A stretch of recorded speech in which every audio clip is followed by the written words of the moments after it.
Hello everyone, welcome to Naukripur. मैं शेखर प्रसाद आप सभी का स्वागत करता हूं नौकरीपुर के यूट्यूब चैनल पर। फ्रेंड्स, आज के करंट अफेयर्स क्लास में हम इन 5 टॉपिकों को डिस्कस करने जा रहे हैं, जिनमें Lakshminath Bezbaruah Nobel prize in economics, Nobel prize in literature, Israel and Palestine war, operation Ajay शामिल है। तो चलिए बिना देर के हुए शुरू करते हैं आज का हमारा current affairs class. Lakshminath Bezbaruah.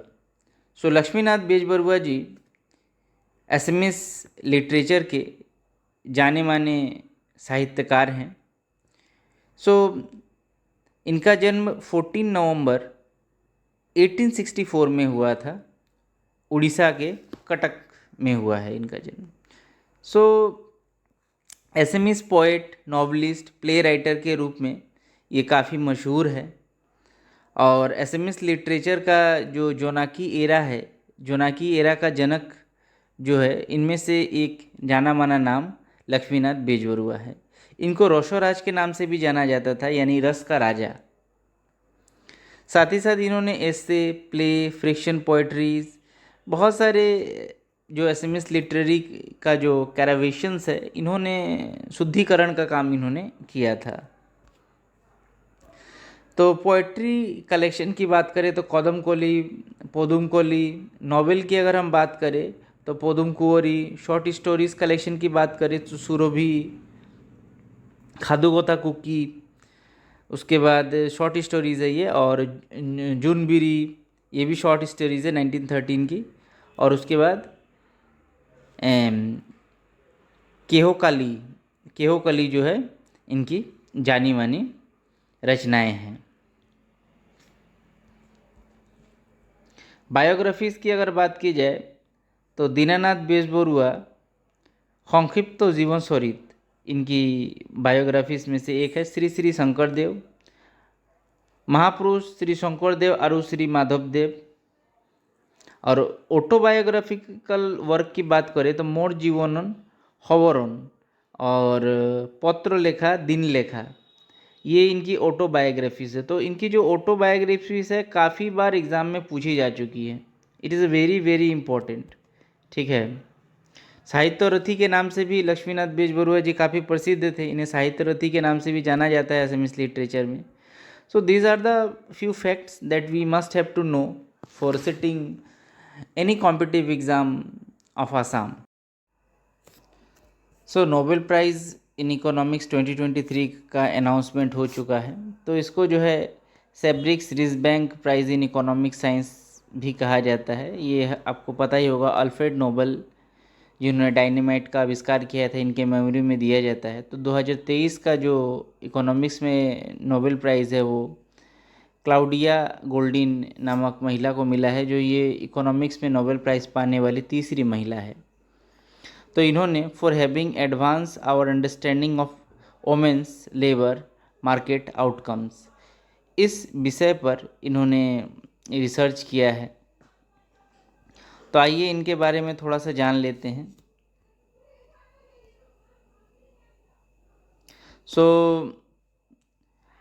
जो नोबेल लॉरिएट है इनको इकोनॉमिक साइंस में, कुल्डिया गोल्डिन को first comprehensive account of the women's earning in the labour market participation through the centuries in her research reveals causes of changes as well as main source of the remaining gender gap.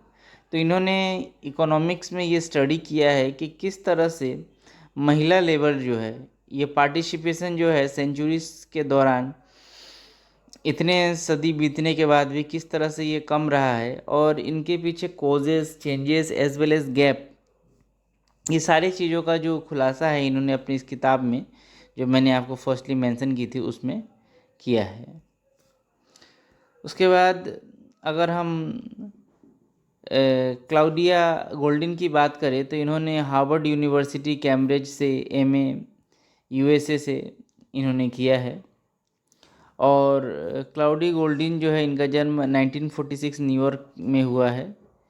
और इन्होंने PhD जो है 1972 से की है from the University of Chicago से। और ये as a professor Harvard University Cambridge में ये भी कार्यरत है। तो साथ ही साथ इनको जो ये प्राइज़ मिला है इसके बारे में थोड़ा सा जान लेते हैं। तो 1968 में जो इकोनॉमिक्स में जो Sveriges Riksbank, Sweden central bank भी इसे कहा जाता है, इसके द्वारा जो है अल्फ्रेड नोबेल के मेमोरी में नोबेल प्राइज़ का फंड बनाया गया और दिया जाने लगा। तो अल्फ्रेड नोबेल के मेमोरी में ये 1969 से ही दिए जा रहे हैं। अभी तक कुल मिला के 92 इंडिविजुअल, अभी तो और बढ़ गए हैं क्योंकि हाल ही में हमारे इकोनॉमिक्स, मेडिसिन और विभिन्न क्षेत्रों से भी ये दिया गया था। तो ये प्राइज़ आप कह सकते हैं मोर देन 96 से ज़्यादा लोगों को मिल चुका है।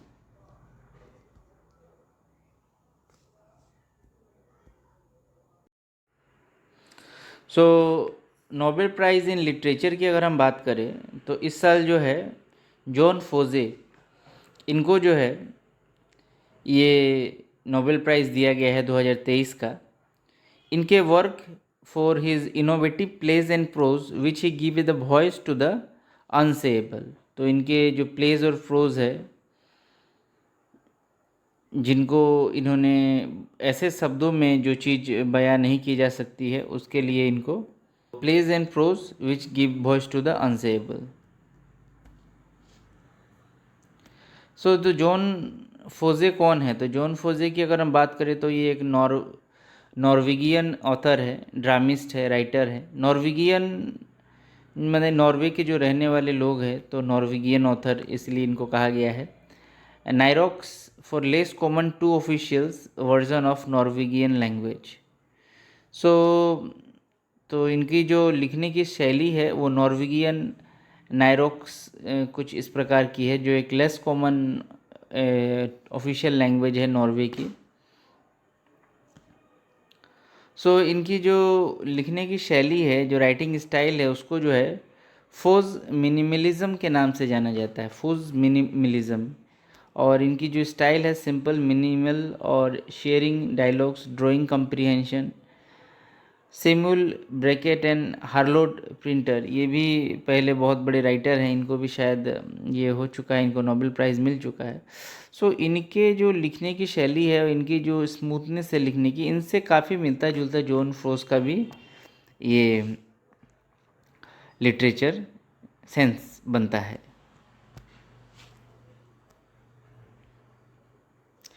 सो इनकी जो लिखने की थीम है वो ह्यूमन कंडीशंस को सजग कर देती है। हमारा जो एवरीडे कन्फ्यूजन, रिजोल्यूशन, डिफ़िकल्टी, उसके साथ इनकी जो राइटिंग है वो एक्चुअल कनेक्शन बनाती है लोगों के साथ। For is notable work by, अगर नोटेबल वर्क की बात करें तो a new name, Septology, 6-7, I am the wind, melancholy और boathouse and the dead dogs, इस प्रकार के नोटेबल वर्क्स के लिए इनको जाना जाता है।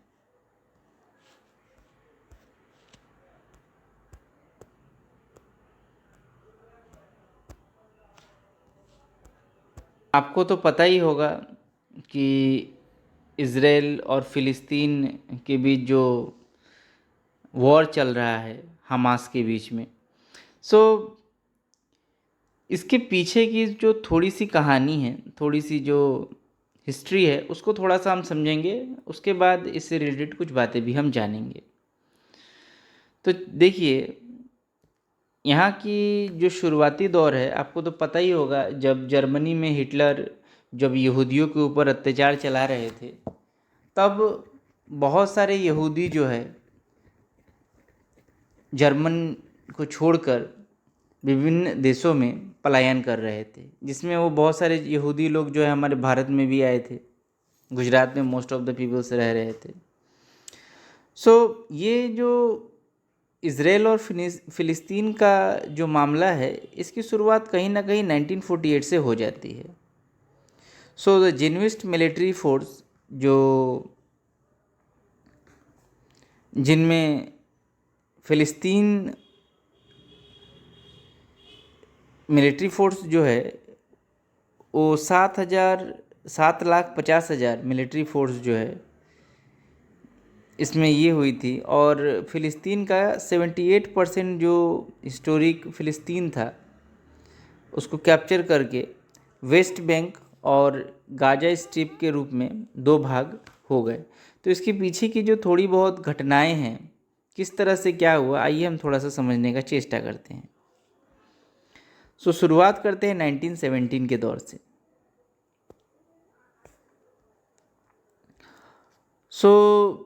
1917 में ये जो आप ग्रीन कलर का जो ये पूरा पार्ट देख रहे हैं, दिस ग्रीन कलर इंडिकेट्स फिलिस्तीन। तो देख पा रहे हैं, दीज आर ऑल फिलिस्तीन। ये जो समय था, ये समय था प्री ब्रिटिश मैंडेट फिलिस्तीन, यानी कि जब फिलिस्तीन पर ब्रिटिशों का कब्जा था, वो जब ये इसे छोड़ के जाने लगे। So the before the British mandate Palestine the Jewish made up around 6% of the total population. तो यहाँ पर फिलिस्तीन की केवल 6% जो आबादी है, 6% जो आबादी है वो किसकी थी, वो जेविश लोगों की थी।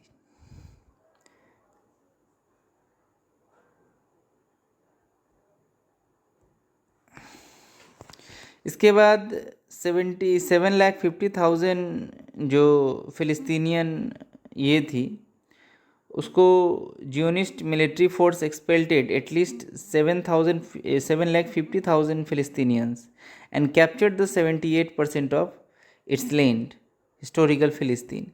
तो ये देखिए, इस तरीके से 1948 के दौरान ये एरिया कैप्चर में लाया गया था। उसके बाद 1967 में Israel occupied Gaza and West Bank. ठीक है, इन्होंने ये गाजा और वेस्ट बैंक को इन्होंने कैप्चर किया। तो ड्यूरिंग जून 1967 में इन्होंने ऑलमोस्ट पूरे ये को ही इन्होंने, इजराइल ने पूरे ही फिलिस्तीन को कब्जा कर लिया।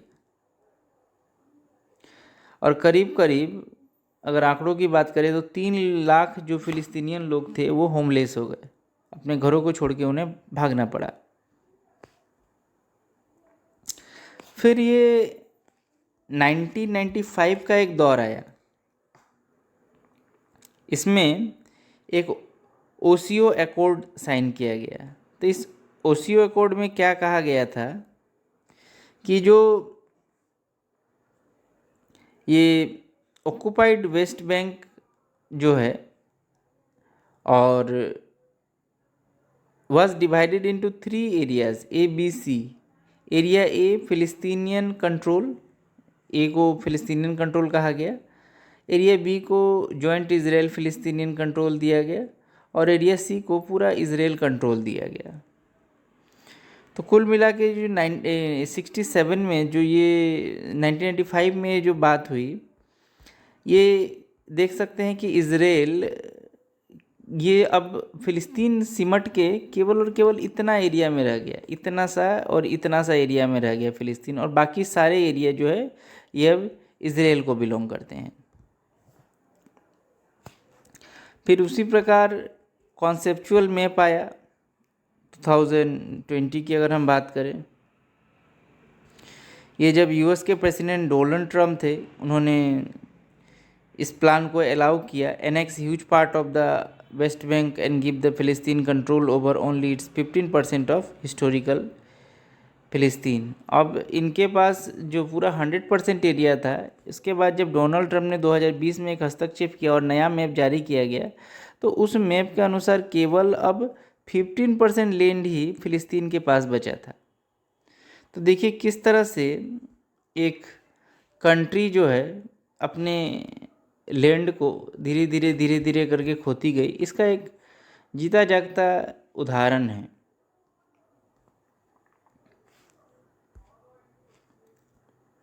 सो Israel Palestine conflict escalated dramatically as a Hamas. तब वहाँ पर जो है मिलिटेंट ग्रुप, जो एग्रेसिव मिलिटेंट ग्रुप है, उनका जन्म होना शुरू हो गया।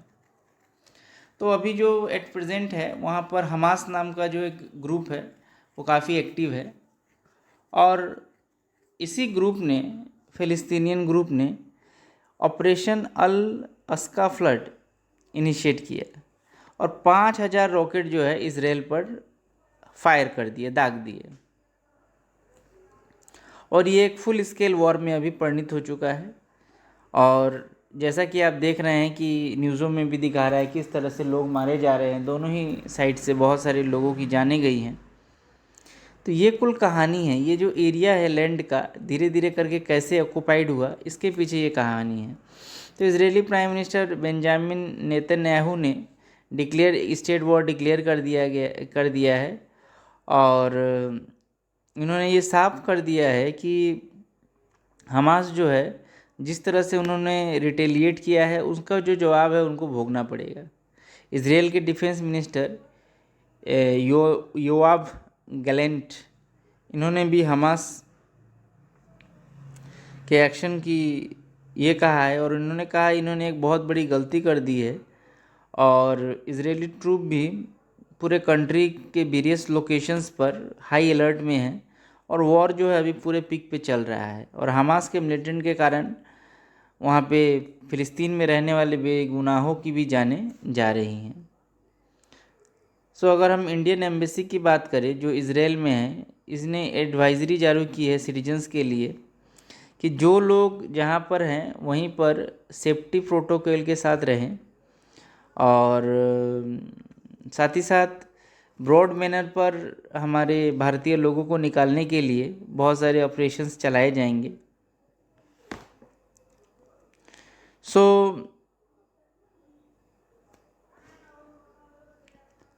इसके अलावा भी मतलब सिविलियन बहुत सारे सिख शेल्टर्स, बहुत सारे ये कैजुअलिटीज़ सेंटर बनाए गए हैं जहाँ पर इंजर्ड लोगों का इलाज चल रहा है।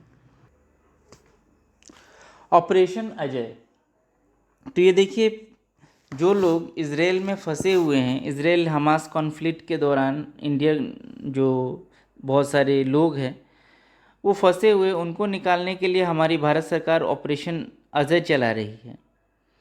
सो इज़राइल और फ़िलिस्तीन में जो लोग फ़ाइट के दौरान फंसे हुए हैं, जो नेवल शिप्स हैं इंडियन, इसके अलावा फ़्लाइट्स हैं, ठीक है। तो Ajay isn't A one time thing, ये कोई वन टाइम थिंग नहीं है जो इंडिया अपने सिटीजन्स के लिए कर रहा है। ग्लोबली कहीं भी कुछ अगर होता है तो भारतीय सरकार जो है बहुत सारे ये चलाती है, जैसे कि इन्होंने ऑपरेशन गंगा चलाया था, ठीक है, पास्ट एफर्ट की अगर हम बात करें तो, ताकि हमारे भारतीय लोग कहीं पर भी दुनिया में रहे, अगर कुछ भी कैजुअलिटीज़ होती है ताकि वो सुरक्षित अपने घर को लौट सके। तो ये थैंक यू करना पड़ेगा हमारे भारत सरकार को, ये जो हाई अलर्ट मोड में रहती है, कहीं भी कुछ होता है तो इंडियन सिटीजन्स, स्टूडेंट्स, बच्चे, बूढ़े सभी को निकाल के लेके आती है। So it is thank you to Indian government.